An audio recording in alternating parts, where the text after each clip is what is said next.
Hey there, Taurus, and welcome now to Shout Out Wednesday. Post a comment or ask a question on a Wednesday. I'll do my best to shout back or answer 1 week later. Sunny and productive for the Tauri today. That's because the moon is moving into Gemini and Saturn is ruling the day. Let's start with the moon.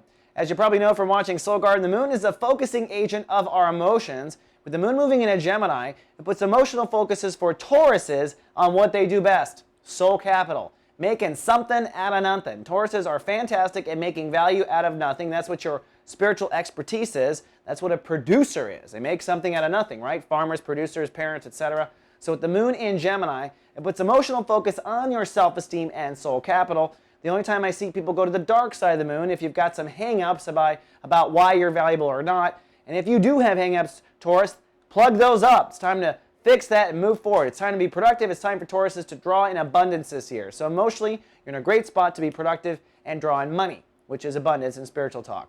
Then zipping around the zodiac, something a little bit more philosophical. The sun in Capricorn in chapter 2, ruled by Saturn today.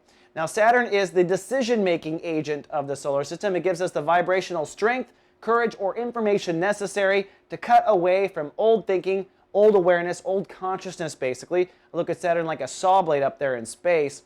Tauruses are making some really deep and private decisions this month about what they believe in or not.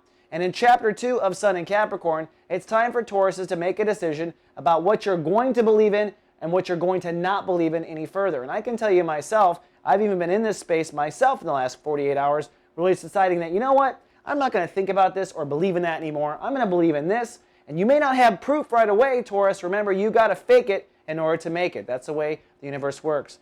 Then finally, for our shout out goes to Be in the Flow, who asks us a question on the mothership about what twin flames are in astrology. Well, twin flames are an interesting phenomenon. You didn't get a lot of talk about that in the 70s. It was always about your soulmate and whether or not you can determine who your soulmate is in astrology. Trust me, you don't want to marry your soulmate. A soulmate is someone that you have spiritual junk in your trunk with, karma basically, that has to be worked out. You're better off with a twin flame.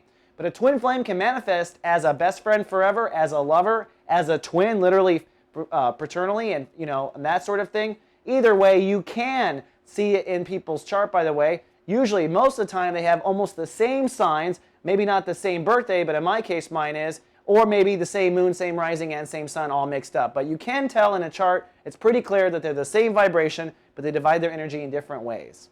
All right, that's all I have for Wednesday's shout out. See you tomorrow with more, Taurus. Live, love, be. So God.